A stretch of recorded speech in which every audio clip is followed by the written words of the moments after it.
In the summer of 1863, the rolling hills of southern Pennsylvania bore witness to one of the most decisive and brutal clashes in American history. The Battle of Gettysburg became a symbol of sacrifice, strategy, and the turning of the tide in the Civil War.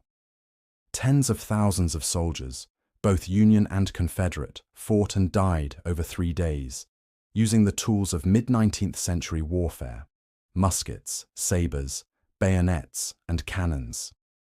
Strategy was limited by visibility, communication was carried by horseback, and the battlefield was dominated by foot soldiers and lines of artillery. Now imagine, dropped into the middle of this chaos, a single modern main battle tank. A machine like the M1A2 Abrams, designed over a century later, sits rumbling atop Cemetery Hill, overlooking the battlefield. Its thick composite armor gleams under the July sun. Its sensors scan the area for movement. Inside, a crew of 4 has access to a level of firepower, technology, and survivability that would have been beyond comprehension in 1863. It is, in every sense, a beast far removed from its surroundings. The first thing that must be considered is the raw contrast in technology. Civil War soldiers fought with muzzle-loading rifles that fired about 3 rounds per minute, with an effective range of perhaps 300 yards. Reloading under pressure was slow and nerve-wracking. In comparison, the M1A2 tank's main 120mm gun can hit targets several kilometers away with stunning accuracy. A single high-explosive shell would obliterate a line of men or an artillery position. Alongside it, the 50 caliber and 7.62mm machine guns mounted on the tank could spray hundreds of rounds in seconds, cutting through infantry formations like a scythe through grass. Armor in 1863 was mostly limited to the occasional officer's breastplate or the iron plating on rare naval vessels. The Abrams tank, however, is wrapped in advanced armor capable of deflecting modern anti-tank missiles. Against Civil War-era weapons, it would be virtually indestructible. Musket balls would ping harmlessly off its hull. Even direct hits from 12-pounder Napoleon cannons would, at best, scratch its surface. But power alone doesn't win wars. Context, logistics, and human response matter too. A modern tank in Gettysburg wouldn't just dominate tactically, it would disrupt the entire structure of the battle. The psychological shock would be immediate and immense. Thousands of soldiers on both sides would be thrown into confusion. A machine like the Abrams, snorting fire and tearing across the battlefield at 40 miles per hour, would look to them like something out of myth. There would be no words for it in their vocabulary. Some soldiers might believe they were witnessing divine punishment. Others might drop their weapons and flee outright. Horses would panic. Officers would be unable to maintain control.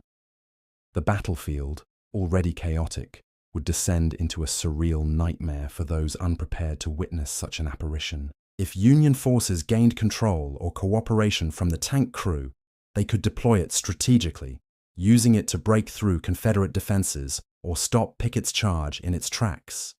Imagine the Confederates marching across open fields on the 3rd day, only to be met by a tank shell vaporizing entire ranks in an instant. The battle would likely be over before the charge ever reached the Union lines. Yet such an overwhelming advantage comes with complex challenges.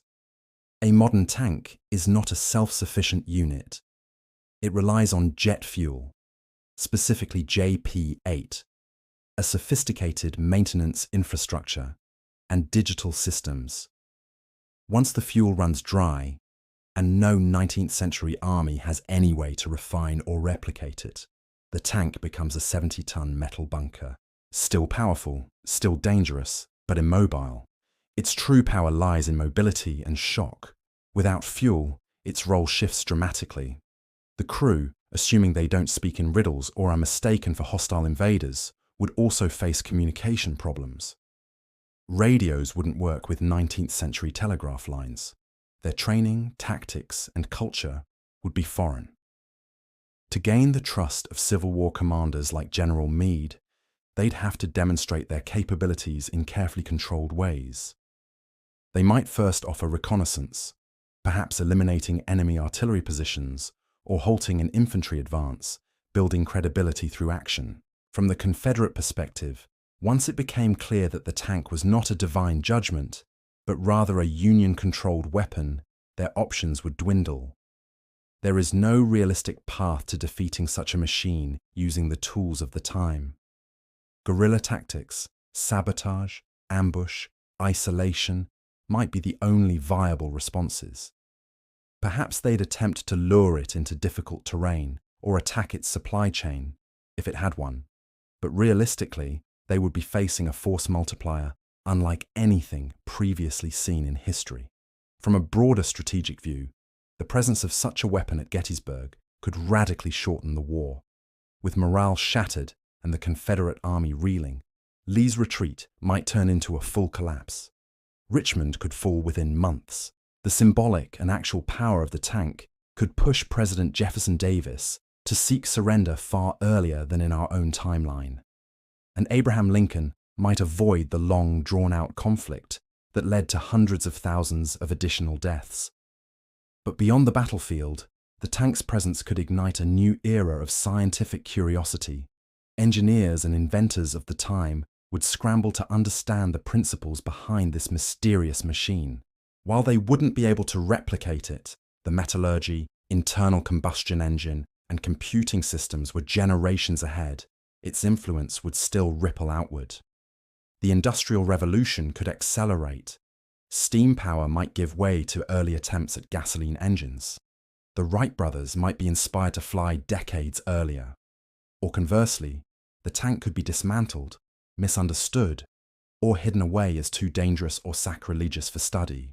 There's also the possibility that such an intervention would inspire fear in governments around the world. European powers might see the tank as a sign that America had access to technology from another world or another time. Perhaps the British Empire or France would hesitate to interfere in American affairs again.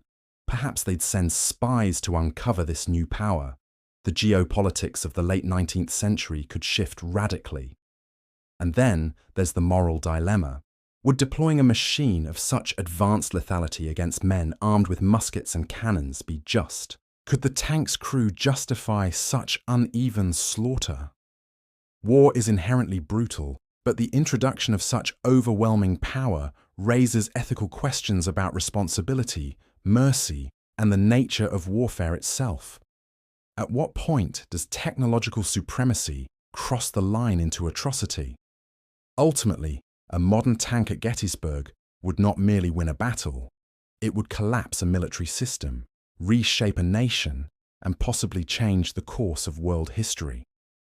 Its appearance would mark a clear divide between what was and what would be. A single machine, thousands of years ahead of its surroundings in design, would stand as the ultimate outlier, a symbol of just how fast and far human innovation has come. In this alternate reality, Gettysburg wouldn't just be remembered as a turning point in the Civil War, it would be remembered as the day modern warfare was born, over a century too soon.